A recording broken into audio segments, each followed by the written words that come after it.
kind of the delicate part. Yeah. Sort of. Yeah. Yeah, and some recording protocols. God.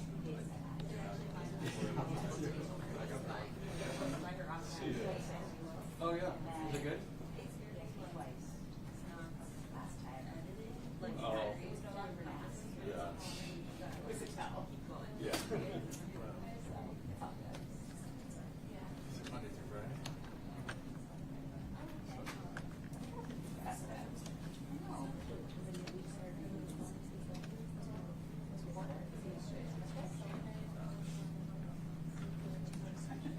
Where's Trump?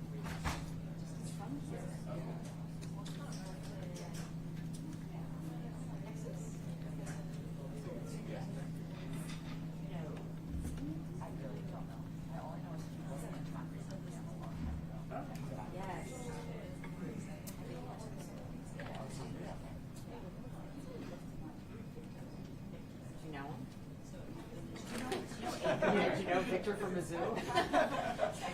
Oh, Victor is crazy.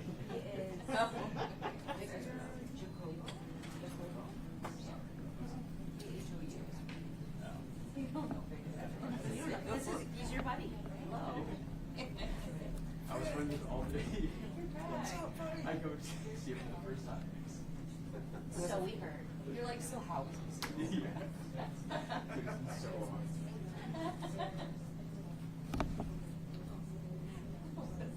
This guy's crazy. He woke up too early.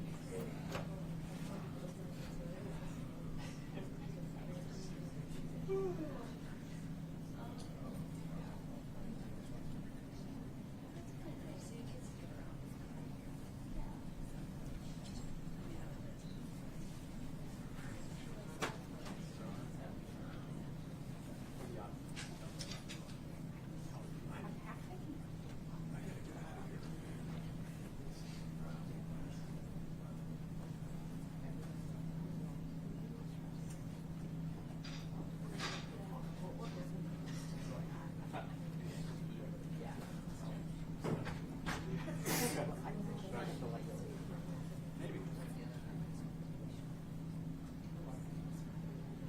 Good.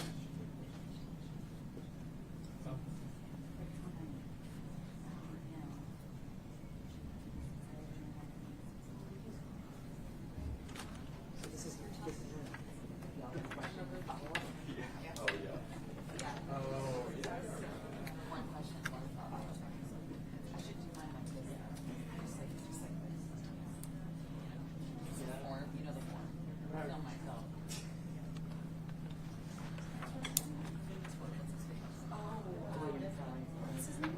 William Howard. Yes. I sat next to him at one of the bigger press conferences. He's an interesting guy. Well, the thing is, they totally was passive. I said, just let him do his thing. Yeah. I mean, because you're making a fool out of yourself, like interrupting. Like, right away, as soon as it was like, this isn't a conversation. Just ask a question. I'm like, just let him ask that. Yeah, it's mayor, yeah. Yeah. And then, was it a couple of weeks ago when the mayor was like, I hope you get help.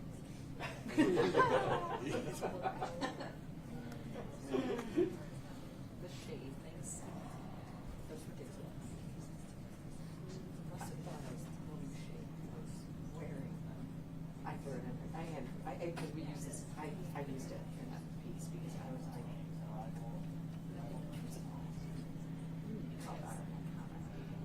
she's like, it's like, how political and then clearly, he was really explaining himself for 2 straight days on that. 2 straight days. Yeah. You know?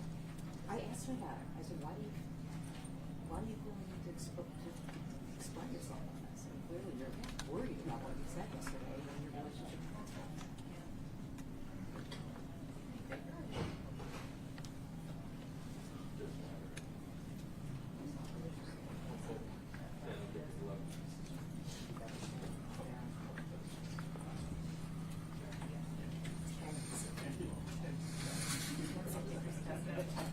It's, you know what? It's all how you shoot it. Yeah. Shopper.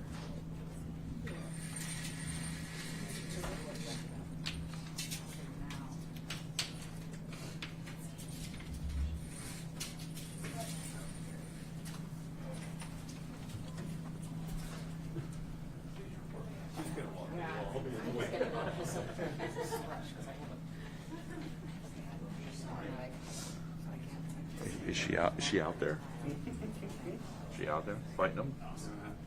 Yeah, she's shooting them. Is she? Yeah, she with the dog. Yeah. There's a dog out there. She's gonna. That's right. Yeah. Shoot them all. Yeah. Untrainable. Gonna knock it off. God. What do we see?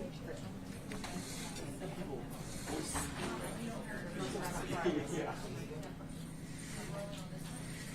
They have some. They have some. They have some. Great. Much cheaper. Back in the car.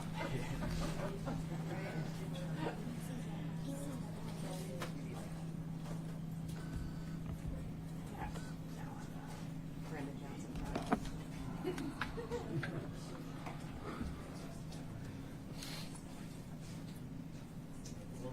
Please, that's the big thing of it.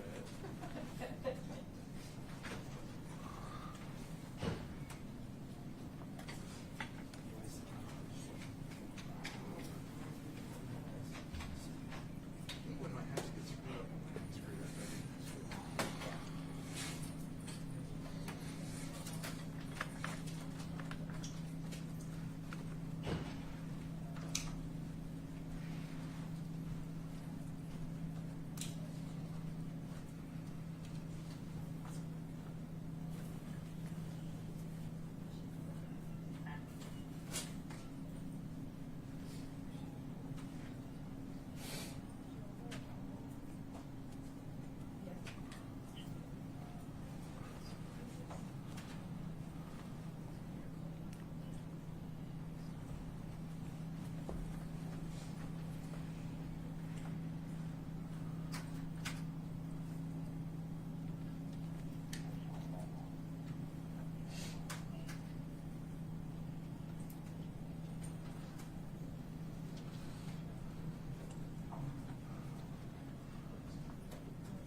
Thanks.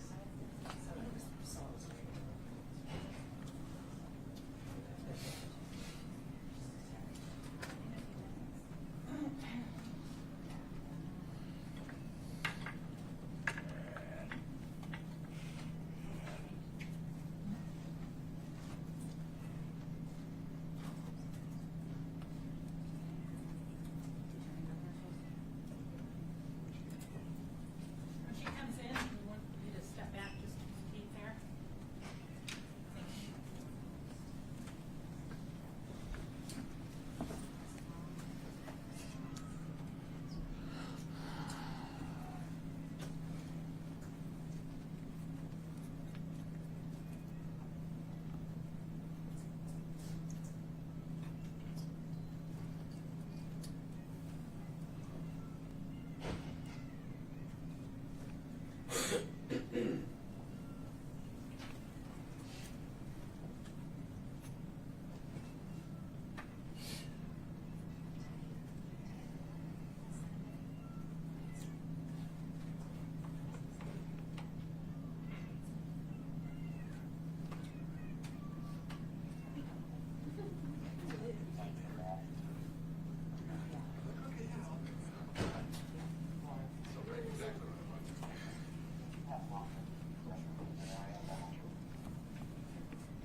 Good morning, everybody. I'm Kristi Noem, the United States Secretary of Homeland Security. And it's been about 7 months now since President Trump and his administration have been working to make America safe again. As you know, the Department of Homeland Security is tasked with making sure that we have a secure border, which we have overwhelmingly been successful with by President Trump's direction, at making sure we're enforcing our laws in this country, that the rule of law matters, and that it applies equally to everybody. We have had for 3 months in a row 0 illegal aliens entering the United States, which is the first time in this nation's history that we've seen that kind of security at our nation's border. Also, we've been working on getting dangerous, criminal, illegal aliens out of our country. Murderers, rapists, drug traffickers, human traffickers, going out, arresting them, and removing them from our communities so that our families can be safe again at night.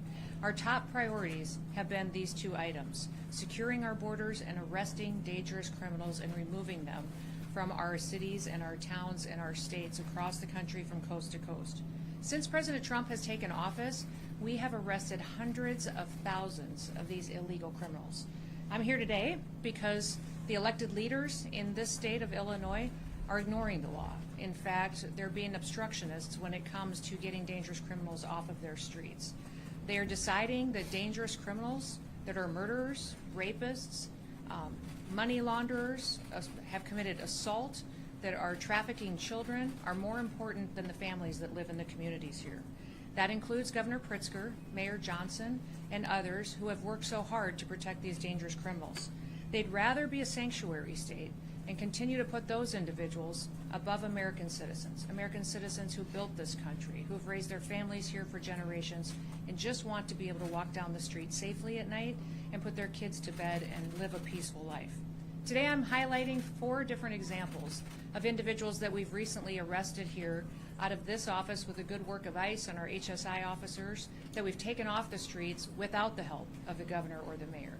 Our federal officers have had to do this alone without their support, and these dangerous individuals are now no longer victimizing people because of the good work that we do. Hector Bonaparte is a 42-year-old illegal Mexican alien who had previously been convicted of predatory sexual criminal assault against a victim under the age of 13. We have Jarvin Flores Santos, who's a 40-year-old Honduras individual who was arrested back in 2020 the first time for aggravated criminal sexual abuse and attempted criminal sexual abuse of a minor under the age of 13 again. And Waldemar Jabik, a Polish citizen who had been convicted in 2014 for attempted murder and then also aggravated domestic battery. He was convicted of these after he stabbed his own wife and his 19-year-old daughter. It was not the first time that police had been called to his house for domestic disturbance, but he was never held accountable until recently by these federal officers. Don Gay Silas, a 33-year-old illegal alien from Micronesia, has had 3 DUI convictions, and as well as convictions of criminal mischief, of wanton endangerment, and driving without a license. These individuals would still be out on our streets today, committing crimes and attacking people and harming them and hurting our children if Governor Pritzker and Mayor Johnson had their way, because their choice has been routinely over and over and over again to release these criminals back on the streets. The debate over so-called sanctuary policies has real consequences. It has consequences for our law enforcement officers, but also for the families that live here and the businesses that are just trying to provide for their community. Governor Pritzker and Mayor Johnson are answering that question every single day of who should be our priority, who should be our responsibility, and over again, they're choosing criminals. In just the last 7 months, ICE has issued over 1,664 detainers in Chicago alone. 1,664 detainers we have lodged against violent criminals, and that is a 106% increase over what was issued during the Biden administration. Unfortunately, Chicago and its leadership has only honored 8% of those. That means every other person, when they're released from paying for the consequences of their crimes, back onto our streets without any notification to individuals or to the families that have been victimized by them. By getting those 8% at least off of the street, the brave men and women of ICE are saving American lives. Yesterday we announced that now our ICE officers are facing a 1,000% increase in assaults against them. And you read about the stories and hear what's happening from coast to coast every day in our national media and in our press. But it's in large part due to the pro-sanctuary state and cities policies and the language of elected bureaucrats and politicians that are reckless with their lives and endangering their families. Every public official should talk about and work to protect people, to keep them safe and American people's lives safe. I want you to look at the contraband that's in front of me. We have 20 kilograms of fentanyl that's in front of me on this table. That's enough to kill 10 million people. And here out of this office, this was interdicted just days ago here in Illinois, and because these federal officers have been out on the streets picking up criminals and dangerous individuals, we were able to take this 20 kilograms of fentanyl off the streets and save over 10 million lives. They're also keeping these weapons out of the hands of criminals that would use it to rob and assault and to murder individuals in these communities. Unfortunately, all of the politicians that have spoken out against their efforts, their desire appears to be that they would like to have more of this on their streets. More drugs out there for their kids and families to be victimized. More guns out there committing crimes. That is not the work that we do in ICE. The work that we do is to protect people and make sure that we remove these weapons and drugs off of our streets and hold those criminals accountable who would go forward and continue to use that to harm individuals. I just want to ask you for 3 things today. Number 1, I want to ask you to support your law enforcement officers. Have their backs. Every single individual that's out there that is noisy and attacking them right now is having an effect that's ratcheting up the rhetoric and distorting facts and not allowing the facts to get out of what the work that they're doing every day and what we've done to help victims get some justice for the harms that were perpetuated in their lives. Those of us that appreciate the work of our law enforcement officers, the fact that we're a country that doesn't pick winners and losers. We apply the law, and if we don't like the law, we should be going to Congress to change it. But that is what these law enforcement officers do, is they continue to uphold the law and make sure it applies equally to everybody. Second thing I'd like to ask you to do is stop putting criminals first. Stop making them the number 1 priority. They are perpetuating harm on American citizens, and they need to be held accountable for it. And number three, I would ask that you think about the family members around you, the people you've spent your time with, the American citizens that live next door to you in your community. Start thinking about what kind of a community they want to live in, what your city should look like, what their families deserve, and put them first. Make them the priority, because they're the ones who've invested in this country, and keep it safe and keep it productive and keep it the best country in the world. We'll never apologize here for protecting the American people, but we're going to continue to arrest dangerous, criminal, illegal aliens. We will defend the homeland. That's what ICE is doing, and I'm so proud to be able to walk with them and to lead with them while they fulfill this mission to really keep United States blessed far into the future. So with that, I'll open it up to any questions that you may have. Secretary, Yes. you guys have spent $20 million of taxpayer dollars on a campaign to get people to self-report using the CBP Home app.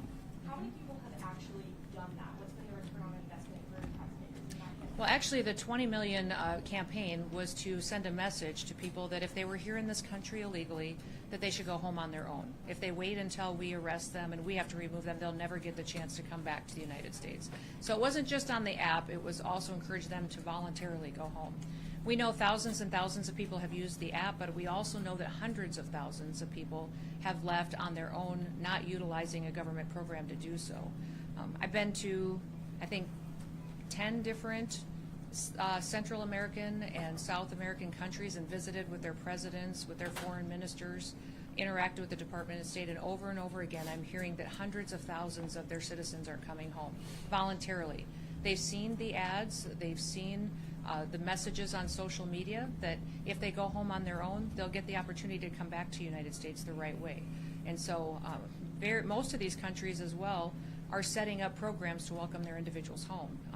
They have housing loan programs that they're setting up. They're allowing them to have food assistance for several months. Several of the countries I've recently visited with are training individuals and workers to come home because their economy has a need for those individuals. So sending that message has been extremely helpful in making sure that people know that here we're going to enforce our laws and that there's a right way to come to this country. And you're going to be allowed to do that if you voluntarily leave. Do you have like current comprehensive numbers, specific numbers? We can get it for you, but each specific country has given it to us along the way. But I would say we believe over 1 million people have gone home on their own. Since the CBP Home app? Since we have started this administration, yes. But we've arrested hundreds of thousands that have gone through our system. Yeah. Secretary, as of July 27th, you've got the contraband displayed here. You're talking about the worst of the worst criminal illegal aliens. As of the 27th, this is ICE data analyzed by track, 71% of current ICE detainees have no criminal convictions. That's not true. Of those that do, Charges and convictions, over 70% of them have pending charges against them or criminal convictions. The others all have final removal orders, many which of means those they're charges eligible and to go criminal back home. convictions are for minor crimes. They're not violent crimes. And I'm just wondering, why are so many other people besides the worst of the worst getting swept up in this? Nobody's getting swept up. We're running targeted enforcement operations across the country and using our case files and our information to know who is a criminal in this country that needs to be removed and who has a final removal order. Well, Nothing's what's wrong with changed. targeting that? Huh? What's wrong with that targeting that? What's wrong with our targeting? Yeah.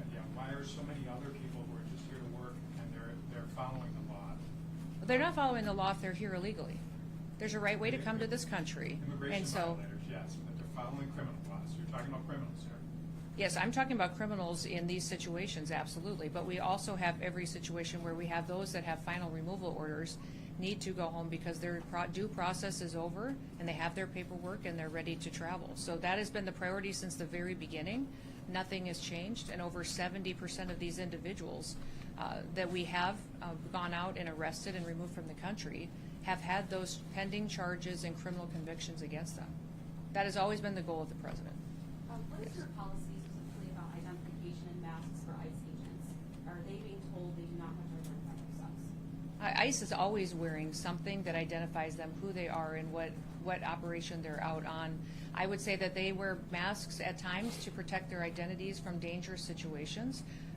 The leadership teams, we leave that up to them to discern what's necessary in certain situations, and with the rise in violence that we continue to see against these officers, with that 1,000% increase, it's making sure that they are safe while they do this job and that they get home to their families at night too is incredibly important. So if you're understanding they are identifying themselves. Yes, I've seen some cases where they're not delivering identification. I would like to see that because they have identification, they have gone into situations, and when they have been out looking for these dangerous criminals and have been verbally identifying themselves, and if there is a mask required, it's for their safety because of the situation that they're encountering. One more question. Secretary, you mentioned that it's been harder to work with officials in Illinois because of the way the government functions, but you're also on a mission to hire thousands more ICE officers and detain folks who are in Illinois. So how are you doing that, hiring people within the state or people that are willing to work in the state, and where are those folks going? Yeah, the response has been overwhelming. Part of the big, beautiful bill that President Trump advocated for allocated to us the resources to hire 10,000 new ICE officers. We have had that open for less than a week, and we have over 80,000 applicants for those jobs. So they're from all over the country. Some of them are retired ICE officers that want to come back now that they're going to be allowed to do their jobs, some retired CBP or other federal officers. And then we also have a huge amount of interest of people who just want to have their backs and work alongside them. So what we're doing then is to get them trained up as soon as possible. We'll be training them through our federal academy, but we're also going to stand up some pilot areas of where people can train closer to their homes. If we have a lot of officers that have signed up and have offers from the federal government, we may do a training right here closer to home so they're not away from their families for so long. So that's being worked out as we see where the final offers are coming from. Do you know how long that training will last? Because normally it was taking about a year, so how would you get those folks on the street? Is that expedited? Yeah, it'll be within weeks because we're going to give them credit for what they already know. If they're former law enforcement, they already have training and certifications that we will honor and look at. They'll still go through testing. They'll still go through drug testing and physical tests and all of that. But we want to make sure that it's an expedited, where we check the box if they have the experience, then it helps us not keep them stalled out in an academy for weeks at a time.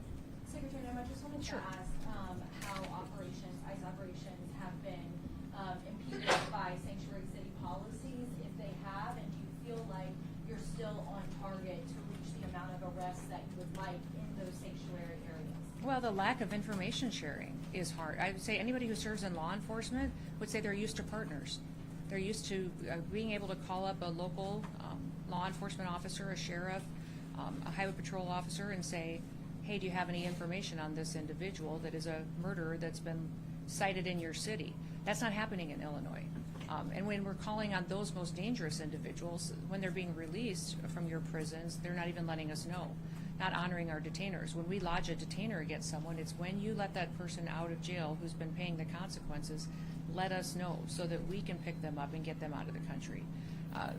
Illinois is not partnering with us on that, which is very, very difficult when we know that those dangerous criminals are going to run free. And many times we go into situations where we don't necessarily have the law enforcement to play a backup role. There are times where we bring more individuals in, more federal officers, because we believe we need to do that for security reasons. So we have great partnerships across the country, over 800 of them, with state and local law enforcement. In other states, we wish we had that here. We wish we could build those partnerships. We're going to keep plugging away, and for us, it's about getting dangerous people off the streets. So our target is to get dangerous people off the streets. Last question back there. Can you give us some clarity on what an 18-year-old might do in ICE? Can they be URO officers? And if so, do you have any concerns about that and how high stress that position is? And on the other end of age limits, why do you think someone in their 40s or 50s can do this job despite the previous age gaps as well? Well, I think us opening up the age requirement is wonderful for people to have opportunities that they've always wanted. So many people were forced to retire from law enforcement at a young age because of that arbitrary deadline, and now they'll be able to come back and serve a few more years if they'd like to, provide for their families, and then help on the mission of making America safe again. 18-year-olds can come and sign up and help us with processing and paperwork while they train and they get the experience. They can walk alongside our officers. They will all be as fully trained as any full-time officer before they're put in a situation that might require more of them. So we want everybody to be at the same level of skill set and knowledge when they're out doing an enforcement role out on the job. Anything else? Yeah, I don't expect you to know the details of every specific case, so I wanted to give you a little context that calls for a broader answer on the question. About 4 months ago, I publicized the arrest of 2 men said to be responsible for a mass shooting in Chicago. Your agency named them and it got a lot of coverage. However, they have still not been charged in that mass shooting. So my question is whether it's people sent to prison in El Salvador or 2 men accused here in Chicago of a mass shooting, is it responsible for ICE to publicly accuse people of violent crimes before they've been charged? Well, we follow cases and prosecute cases and turn them over for prosecution, just like any other law enforcement agency does. So when we sweep up somebody who's committed an act of violence like that and turn it over, that is public information that is out there. And people need to know who is perpetuating these crimes, and we continue building cases then on who they're affiliated with. Is there further dangers? Our investigators are some of the best in the country that are out there making sure that not only is that person now incarcerated, but who were they affiliated with that could be another danger that we need to continue to look at. So even if they haven't been officially charged? I would say we follow the exact same process every federal agency does, every state agency does for law enforcement. So we have not changed our methods or how we handle cases or how we even communicate about them than we have since the very beginning, or how the Biden administration did, or the Obama administration. We do it exactly the same. What I wish is you guys would talk about the victims more. How many people were shot in that mass shooting? How many people were victimized? How are their families doing? You all spend so much time talking about the poor justice for these criminals that are harming individuals every single day, and you don't even think twice to go talk to a mom who's now lived for a year and a half without her daughter. Go talk to somebody and see how they're doing, trying to get their kids to school, not sure if they're safe. So I would encourage you to remember that there's always victims in these situations, and many times you're focusing on the one who made them a victim. Thank you. You guys have a good day.